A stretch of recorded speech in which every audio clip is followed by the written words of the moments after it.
Эсмеральда Ричес Мартинес родилась 23 августа 2006 года в провинции Ла-Альта-Грасия Доминиканской Республики в семье владельцев ресторана Элихио Ричес Кастия и Изабель Мартинес Ричес. В 2023 году 16-летняя Эсмеральда жила с родителями и старшей сестрой Юримар. Она росла очень симпатичной и артистичной девушкой, что с удовольствием демонстрировала в социальных сетях. Девушка любила камеру, и очевидно, эта любовь была взаимна, что заметно по ее коротким видео, в которых она проявляла харизму, любовь к танцам, моде и макияжу. Эсмеральда училась в старших классах школы, и ее одноклассники описывали ее как жизнерадостную и добрую девушку, ставившую благополучие других людей превыше своего. Она завоевала любовь не только одноклассников, но и учителей, и некоторые из них даже не скрывали свое особенное отношение к школьнице. Одним из них был 35-летний Джон Келли Мартинес, учитель математики и физкультуры. Нередко ученицу и учителя видели вместе в школе, и бывало, что они отправлялись куда-нибудь развлечься в компании других школьников. Один из подобных вечеров выпал на воскресенье 12 февраля 2023 года. Около 7:30 Джон Келли подъехал к дому Эсмеральды на черной Хонде, в которой уже сидели 3 несовершеннолетние девушки и двоюродный брат мужчины Рубен Мария Мартинес. Учитель попросил мать Эсмеральды, Изабель, позволить дочери вместе с ними поехать на ярмарку с аттракционами. Изабель согласилась, потому что считала, что ее дочь в надежных руках. К тому же ярмарка – это людное место, где будет много других подростков. Единственное условие, которое поставила женщина – привести ее дочь допоздна. Тем же вечером, когда отец Эсмеральды Элихио вернулся из церкви и не обнаружил дома дочь, он позвонил ей на мобильный телефон. Девушка сказала отцу, что вся компания побывала на пляже, но она уже скоро будет дома, потому что они едут обратно. Когда дочь вошла в дом, от внимания родителей не укрылось, что она необычайно бледна. Они спросили ее, что произошло. Эсмеральда ответила, что ничего не случилось, хотя на ней буквально лица не было. Тогда мать потребовала объяснения у одной из подруг дочери. Женщина решила, что ей дали какие-то запрещенные вещества. Одноклассница Эсмеральды это, конечно, отрицала. Сама девушка собиралась переночевать в доме семьи Ричес, но видя, в каком состоянии Эсмеральда и понимая, как обеспокоены и расстроены ее родители, она предпочла пойти домой. После ее ухода родители принялись отчитывать дочь за то, что она пошла на пляж, хотя учитель пообещал матери, что они отправятся на ярмарку. Они также были недовольны тем, что дочь вернулась так поздно, прекрасно зная, что на следующий день ей нужно идти в школу. Все это время Эсмеральда сидела на кровати, и когда она поднялась, на постельном белье осталась кровь. Девушка заверила мать, что у нее просто критические дни, и та дала ей успокоительное, после чего вся семья отправилась спать. Очень рано утром в понедельник Эсмеральда отправила голосовое сообщение подруге с мольбами о помощи, потому что у нее сильно идет кровь, но ответа не получила.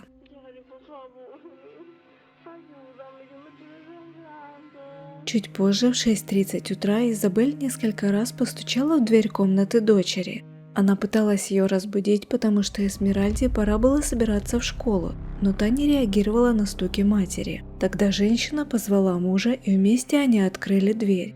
Первое, что бросилось им в глаза, когда они вошли внутрь, это постель девушки, которая была вся в крови. А на полу ванной комнаты они нашли уже безжизненное тело Эсмеральды. Тем же утром в 8:15 о случившемся проинформировали полицию. Судмедэксперт увез тело, чтобы провести вскрытие и установить причину гибели девушки-подростка. Детективы приступили к расследованию. Прежде всего, они изучили телефон Эсмеральды. В нем сохранились несколько голосовых сообщений, отправленных однокласснице, которая привела ее домой той ночью. Родители 3 подруг Эсмеральды тоже передали полиции телефоны дочерей, чтобы детективы могли получить всю необходимую для расследования информацию. Изучая телефоны девушек, следователи нашли одно особенно заинтересовавшее их голосовое сообщение.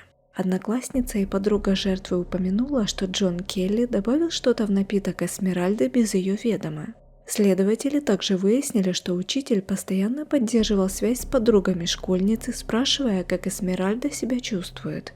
Джон Келли явился в полицию в полдень вторника 14 февраля. После допроса его сразу же арестовали. В среду в его доме провели обыск, в ходе которого офицеры изъяли брюки, черную рубашку пола и черно-белую спортивную обувь, которую учитель носил в день поездки на пляж. Двоюродного брата мужчины Рубена также задержали, но не потому, что он провел вечер с компанией, а потому, что пытался скрыть вещественные улики, выгораживая брата. Гибель 16-летней девушки привела к серьезным волнениям в обществе. Циркулировали различные слухи и гипотезы, и чаще всего звучала теория о том, что Эсмеральда ждала ребенка от учителя математики, растлевавшего ее несколько месяцев, а в день ее гибели мужчина дал жертве таблетки для прерывания беременности. Эти предположения зазвучали еще громче, когда тетя девушки заявила о том, что она якобы нашла в доме тест на беременность. На этом фоне в среду 15 февраля прошло прощание с Эсмеральдой. Среди слез звучали призывы добиться справедливости для девушки. Ее родители сожалели о том, что дочь не доверилась им и не рассказала, что произошло между ней и учителем. По словам ее родных, мужчина уже некоторое время демонстрировал особенное отношение к Эсмеральде. Юри Мар рассказала, что несколько раз видела сестру с Джоном Келли и спросила о ее отношениях с ним, но девушка всегда отрицала, что между ними есть какая бы то ни была связь, помимо того, что он ее учитель. Отец девушки отметил, что он учителя никогда прежде не видел и впервые встретил его, когда тот подбросил его дочь к дому. Элихио сокрушается, что его не было дома, когда Джон Келли и остальные заехали за Эсмеральдой, потому что он не позволил бы ей уехать в такое время. Тем более, что учитель обманул мать Эсмеральды, так как он, очевидно, никогда не собирался ехать на ярмарку, как пообещал. Вместо этого они отправились на пляж. Тем временем расследование продолжалось, и следователи допросили девушек, которые провели с Эсмеральдой вечер воскресенья. Одна из них подтвердила, что изначально вся компания собиралась поехать в другое место, на ярмарку с аттракционами, но уже в пути они передумали и изменили пункт назначения. Двое мужчин и 4 несовершеннолетние девушки достаточно поздно вечером направились на пляж. Перед тем, как они приехали туда, Джон Келли остановил машину у магазина, где купил пиво и, вероятно, таблетки. Вернувшись к машине, он попросил брата сесть на заднее сиденье, а Эсмеральда села спереди. У мужчины с собой был термос, в который он налил пиво и добавил 5 таблеток. Напиток он предложил Эсмеральде, не сказав ей, что туда добавил. Но это заметила одна из подруг девушки, которая теперь рассказала обо всем полиции.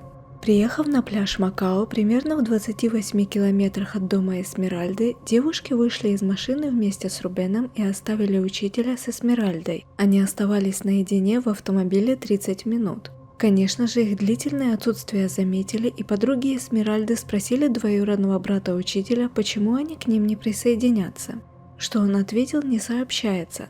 Как бы то ни было, через полчаса появился Джон Келли и велел им садиться в машину, потому что они уезжают. Одноклассница Эсмеральды рассказала, что та попросила остановиться на заправке, так как ей нужно было посетить дамскую комнату. И когда она зашла туда с подругами, они заметили, что ее одежда пропиталась кровью. Крови было так много, что девушкам пришлось вымыть пол в уборной. Подруги пытались помочь Эсмеральде. Они сильно испугались и спросили работавшую на заправке женщину, нормально ли это. Та ответила нет и посоветовала им немедленно обратиться к врачу. Девушки рассказали об этом Джону Келли, но мужчина, который и без того казался измученным, заявил, что его посадят. Тем не менее, он заехал в клинику, но Эсмеральда не захотела обратиться в отделение неотложной помощи, несмотря на то, что несколько раз теряла сознание в машине учителя. На протяжении всего обратного пути Эсмеральда продолжала безостановочно истекать кровью и пропитала всю одежду так сильно, что им пришлось купить ей новую. Примерно в километре от ее дома они сделали еще одну остановку в доме подруги Эсмеральды, где девушка смогла переодеться. Домой она попала около 11 часов.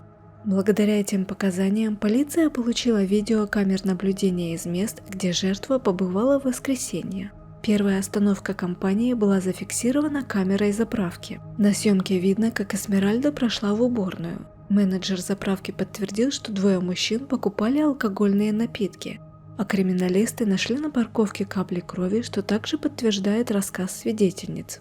Затем в 22:21 Джон Келли остановил машину у аптеки, чтобы купить для Эсмеральды средства гигиены.